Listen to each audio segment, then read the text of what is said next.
दोस्तों, मान लीजिए कि यदि देश के वर्तमान प्रधानमंत्री नरेंद्र मोदी जी इस समय देश के विपक्ष के नेता होते तो किस प्रकार से वो अपनी अभिव्यक्ति सदन में करते। नरेंद्र मोदी जी नेता प्रतिपक्ष के रूप में भारतीय संसद में वर्तमान परिस्थितियों पर भाषण देते हुए। आदरणीय अध्यक्ष जी, सबसे पहले आपने महत्वपूर्ण विषयों पर चर्चा के क्रम में मुझे सदन में बोलने का जो अवसर दिया है, इसके लिए मैं आपके प्रति आभार व्यक्त करता हूं। आदरणीय अध्यक्ष जी, मेरा संबोधन उन टूटे हुए सपनों के बारे में है जो 2014 से इस देश को दिखाए जा रहे हैं। मेरा संबोधन 125 करोड़ देशवासियों के उन निराश आंखों के बारे में है जिसमें कभी वर्तमान नेतृत्व द्वारा विकास के आशा के दीप जलाए गए थे। आदरणीय अध्यक्ष जी, मेरा संबोधन देश के 140 करोड़ नागरिकों के उस झुके हुए कंधों के बारे में है जो कभी देश के गर्व, गौरव और रोजगार के आशा में तने हुए थे। आदरणीय अध्यक्ष जी, इस देश में 22 अप्रैल 2025 को भारत ने एक शर्मनाक दिन देखा जब बाहर के आतंकवादी आकर के पहलगाम में मौजूद निर्दोष पर्यटकों पर हमला करके और 26 लोगों की जान ले लेते हैं। 26 लोगों को उन्होंने मौत के घाट उतार दिया। मैं पूछता हूं, ये आतंकवादी, आदरणीय अध्यक्ष जी, मैं सरकार से पूछना चाहता हूं, सारे इंटेलिजेंस एजेंसी आपके पास, सेना आपकी, सारे विभाग आपके, सैटेलाइट के जरिए सारा कंट्रोल आपके पास, सब कुछ आपके पास, और आतंकवादी देश के अंदर आकर के और पहलगाम में निर्दोष भारतीय लोगों पर हमला कर रहे हैं। और अध्यक्ष जी, यही नहीं, उन्होंने झटके में कोई बम नहीं फेंका, उन्होंने एक झटके में कोई हमला नहीं किया। हमारे इंटेलिजेंस, हमारी सरकार कहाँ थी कि उन्होंने नाम पूछा, धर्म पूछा, शरीर की बनावटें देखी और उसके बाद उन्हें इतना समय मिला देश के निर्दोष नागरिकों को मारने के लिए, और उसके बाद भी सरकार में उत्तरदायित्व का कोई बोध नहीं है। अभी हाल में ही भ्रष्टाचार पर जीरो टॉलरेंस की बात करने वाली सरकार जब एक जस्टिस के घर बोरियों में नोट पाए गए, देश के उपराष्ट्रपति जिनका ये कर्तव्य है कि संविधान की रक्षा करें, अगर उन्होंने एक सदन में केवल विपक्ष का महाभियोग स्वीकार करने का साहस किया, उनका इस्तीफा ले लिया गया। लेकिन उरी उलवा, पुलवामा, पहलगाम, एक से बढ़कर के एक देश पर झकझोर देने वाले, नागरिकों को मारने वाले हमले हुए और सरकार खामोश है, ये बात गले नहीं उतरती है। ऑपरेशन सिंदूर के संबंध में 140 करोड़ लोगों की भावनाओं में जो सवाल तैर रहे हैं, मैं वो पूछना चाहता हूं। आदरणीय अध्यक्ष जी, अभी पता चला ऑपरेशन सिंदूर की जो सफलता थी, उसके बाद एक ऑपरेशन महादेव आया, जिसमें पहलगाम के आतंकवादियों को सरकार ने मारने का दावा किया। मैं पूछता हूं, 22 अप्रैल को हमला होने के बाद 95 दिनों तक वो आतंकवादी भारत का दाना पानी खाते रहे और सरकार को भनक तक नहीं लगी। वो 95 दिनों तक भारत में सांस लेते रहे। इंटेलिजेंस एजेंसीज और हमारी सरकार कुछ कर नहीं पाई। ये समय क्यों लगा? और क्या, मैं आपको पूछता हूं, मैं सरकार को पूछना चाहता हूं, ये सही है कि हमारे देश के सेना के जवानों ने ऑपरेशन सिंदूर में अपने जान की बाजी लगा करके सर्वोच्च बलिदान का भाव लेकर के और आतंकवादियों और शत्रुओं के खिलाफ लोहा लेने की पूरी तैयारी की? सरकार ने कहा हम उन्हें खुली छूट दे रहे हैं।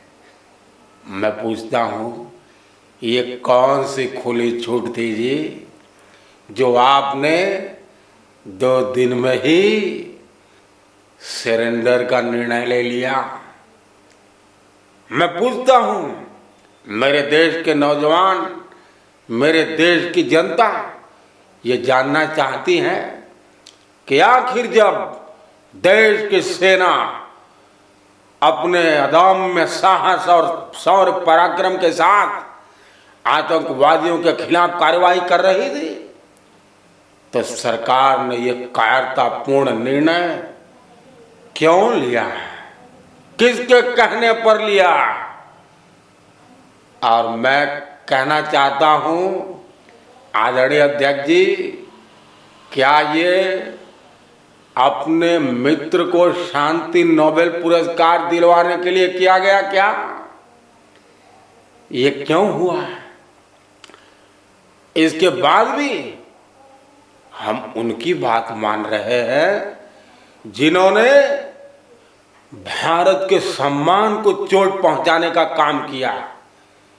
ये प्रधानमंत्री जी का ट्रम्प कार्ड, ये वही ट्रम्प कार्ड है जिन्होंने भारतीयों को जंजीरों में जकड़ करके, बांध करके और प्लेन से भारत में भेजने का काम किया। अध्यक्ष जी, देश की जनता ने इनको चुना। देश की जनता लगातार बढ़ती महंगाई से परेशान है, बेरोजगारी से परेशान है। देश की जनता लगातार और भी तमाम गतिविधियों के कारण सरकार से नाराज होने के बावजूद जब ये देखती है कि चलो जी, हो सकता है कम से कम विदेश नीति तो अच्छी हो, दुनिया में तो भारत का डंका बजे, लेकिन अब ये सरकार विदेश नीति के मामले में भी फेल हो रही है। व्यक्तिवाद इस प्रकार का हावी हो गया है कि दुनिया के देशों का सर्वोच्च सम्मान तो प्रधानमंत्री को मिल रहा है, लेकिन संकट के घड़ी में खड़े होने का सम्मान भारत के साथ किसी देश का नहीं मिल रहा है। और ये हमारे देश के विदेश नीति के लिए चिंता का विषय है। जिस ट्रम्प कार्ड की बात प्रधानमंत्री जी के दिल में है, जिसका प्रचार कर रहे थे, अभी कुछ ही समय पहले भारत पर 25% +10 डायरेक्ट इनडायरेक्ट देखे तो 35% का टैरिफ लगा दिया जी। और हमारी सरकार मित्र मंडली के लिए चुप है, खामोश है। जिसने टैरिफ लगाया, जिसने देश के लोगों को बेड़ियों में जकड़ करके भेजा, जिसने ये सब कुछ किया, उसके कहने पर हमने सरेंडर कर दिया। आदरणीय अध्यक्ष जी, ऑपरेशन सिंदूर चला, 1 रुपया हो, 2 रुपया हो, 50 रुपया हो, कुछ भी हो, हमारे देश का कुछ तो व्यय हुआ। और जो व्यय हुआ, इसके साथ ही ऑपरेशन चला, युद्ध की विभीषिका, कई सारे प्लेन्स, कई सारे चीज़ें इस्तेमाल हुई। क्या हमारे देश की जनता को ये जानने का हक नहीं है कि आखिर हमारा कितना नुकसान हुआ? लेकिन सरकार ने 140 करोड़ देशवासियों से झूठ बोला और ऑपरेशन सिंदूर पर भारत की सच्चाई, हमारे नागरिकों का क्या नुकसान हुआ, हमारे इक्विपमेंट्स का क्या हुआ, हमारे बजट कितने लगे, इसको सरकार ने, किसी भी मिनिस्टर ने पार्लियामेंट के सामने रखने का काम नहीं किया। आदरणीय अध्यक्ष जी, हम सब सामान्य मानवी के जीवन में जब भी कभी कोई समस्या आती है तो सबसे पहले हम घर में बैठ के चर्चा करते हैं, आपस में एक दूसरे को बताते हैं। जबकि ऑपरेशन सिंदूर के दौरान विपक्ष ने हर संभव और बगैर किसी शर्त के सरकार को समर्थन दिया। उसके बावजूद एक विशेष सत्र बुला करके उस पर चर्चा नहीं हुई और ये सरकार इसके बावजूद डेमोक्रेटिक होने का दावा पेश करती है और लोकतंत्र का ढिढोरा पीट करके और इन्होंने दुनिया में देश के प्रतिनिधि भेजा इस उम्मीद में कि विपक्ष के लोग जाएंगे, हो सकता है गठबंधन की सरकार में 1-2 बैसाखियां खिसकी तो उधर जुगाड़ कर लेंगे। और इसलिए इन्होंने विपक्ष को बाहर कई लोगों को भेजा जिनकी मंशा देश में चर्चा करने की नहीं रही, देश में विशेष सत्र बुलाने की नहीं रही। वो किस दिल से लोगों को विदेश भेज सकते हैं? और अध्यक्ष जी, इन सब के बावजूद जिस प्रकार की नीतियां चल रही हैं, सरकार ने ऑपरेशन सिंदूर के लोगों का जिक्र, हमारे सेना का जिक्र तो किया, क्या देश के प्रधानमंत्री का ये कर्तव्य नहीं था? और कई पीड़ित परिवारों ने भी ये सवाल उठाया कि प्रधानमंत्री जी 1.5 घंटे से अधिक के भाषण में सब कुछ तो बोले, लेकिन पहलगाम के 26 निर्दोष मारे गए पीड़ितों और नागरिकों के बारे में उन्होंने कोई शब्द नहीं कहा। क्या हमारे देश का शीर्ष नेतृत्व इतना असंवेदनशील हो गया है कि उन्हें इनकी परवाह तक नहीं है? जिनकी नसों में गरम सिंदूर दौड़ रहा है, उनके जुबान पर पीड़ितों का नाम तक नहीं है, पीड़ितों की संख्या तक नहीं है। ये हम कैसे रिस्पॉन्सिबल और अकाउंटेबल गवर्नमेंट का प्रतिमान स्थापित कर रहे हैं। अपनी कमियों को स्वीकार करने के बजाय कांग्रेस कांग्रेस कांग्रेस लगातार, मैं तो कहता हूँ 11 वर्ष तक सत्ता में रहने के बाद भी आप कांग्रेस कांग्रेस कांग्रेस कर रहे हो, एक माला लेकर के, और रोज कम से कम 108 बार कांग्रेस कांग्रेस का जाप करिए। आपकी इस प्रकार की अभिव्यक्ति है। 11 वर्ष तक सत्ता में रहकर हमारे ग्रंथों में कहा गया है। अब महाभारत जब गंगा पुत्र भीष्म प्राण त्याग रहे थे, युधिष्ठिर को उन्होंने राजधर्म का संदेश दिया था कि अगर आप अच्छे राजा के रूप में स्थापित होना चाहते हैं तो आपको अतीत को उत्तरदायी ठहराने के बजाय खुद में राज्य को, राष्ट्र को स्वस्थ समृद्ध बनाना होगा। वो न करके इन्होंने केवल नेहरू को, केवल इंदिरा को, पूर्व की सरकारों को कोसने का काम किया है। लोकतंत्र में आत्ममुग्ध सरकारों के लिए कोई स्थान नहीं है।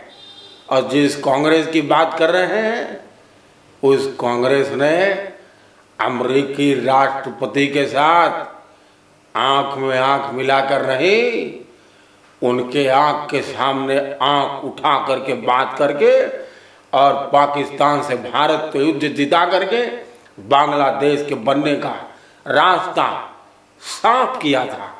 और ये 70 के दशक की बात है। आज हम 2025 में भी उस मुकाबले खड़े नहीं हो पा रहे हैं। अध्यक्ष जी, इनकी सरकारों का तो हम क्या ही बखान करें। दिल्ली में 4 इंजन की सरकार है, लेकिन एक बरसात में ही सड़क पर हाहाकार मच गया है। इंजन 4 लेकिन जनता लाचार। आदरणीय अध्यक्ष जी, डॉक्टर भीमराव अंबेडकर जी ने कहा था कि हमारे पैरों में जूते न हो तो चलेगा, लेकिन हमारे लिए शिक्षा के लिए किताबों का होना जरूरी है। इनकी डबल इंजन की सरकारें भी कई राज्यों में है। राजस्थान में तो ऐसा हो गया, आज़ादी के 75 साल बाद डबल इंजन की सरकार में सोचिए स्कूल का छत गिर जाने से मासूमों की मौत हो गई। वो तो पढ़ने गए थे, वो बढ़ने गए थे। आप भ्रष्टाचार के पैसे मार करके तिजोरी भर रहे हो, लेकिन एक विद्यालय की छत को दुरुस्त करने का आपके पास समय नहीं है, पैसा नहीं है। ये कौन सी जिम्मेवारी है। आदरणीय अध्यक्ष जी, उत्तर प्रदेश में तो अक्सर डबल इंजन की चर्चा होती है, लेकिन अभी आपको पता होगा 5000 स्कूलों का इन्होंने बंद करके मर्जर करने का काम किया। और ये जो स्कूल्स हैं, इनमें 28 लाख से अधिक बच्चे प्रभावित हुए।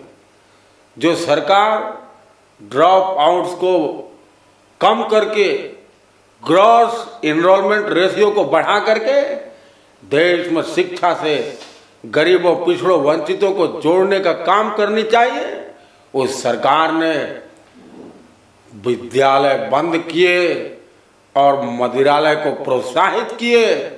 विद्यालय बंद हो, मदिरालय बढ़ते जाएं, ये हम कतई स्वीकार करने वाले नहीं हैं। और इसलिए मैं कहना चाहता हूं, ऑपरेशन सिंदूर के बारे में एक एक पाई पाई। और हाँ अध्यक्ष जी, ऑपरेशन सिंदूर ने सरकार की एक बड़ी पोल खोल दी। हमारे देश के जवानों में कमी नहीं है, हमारी सेना में कमी नहीं है, हमारे कश्मीर में तैनात बहादुरों में कमी नहीं है, कमी दिल्ली में है, कमी सरकार में है, कमी नेतृत्व में है। वरना आज ये पाकिस्तान परमाणु की धमकी देने के लिए पीओके पाकिस्तान के नक्शे में न होकर के भारत के नक्शे में होता और परमाणु की गीदड़ भपकी कब की बंद हो गई होती।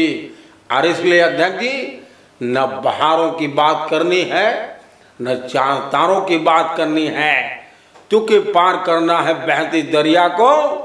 इसलिए केवल और केवल किनारों की बात करनी है। सरकार को चाहिए कि सेना को जो इक्विपमेंट चाहिए दे करके नीतिगत रूप में सेना जिन नीतियों की मांग करे, हमें उनके अनुकूल नीतियां बना करके और भारत के विदेश नीति को दुरुस्त करते हुए मजबूत भारत के और विकसित भारत के लक्ष्य को हासिल करने में विपक्ष सबको साथ लेकर के सबका साथ सबका विकास नारा तो है, नारे और पेंटिंग बदल बदल के सरकार बनाने की इनकी शैली नहीं है, लेकिन सबका साथ और देश का विनाश इनका जो मूल मंत्र बन गया है, इसको सरकार को चाहिए कि बदल करके और सबका साथ सबका विकास को ईमानदारी से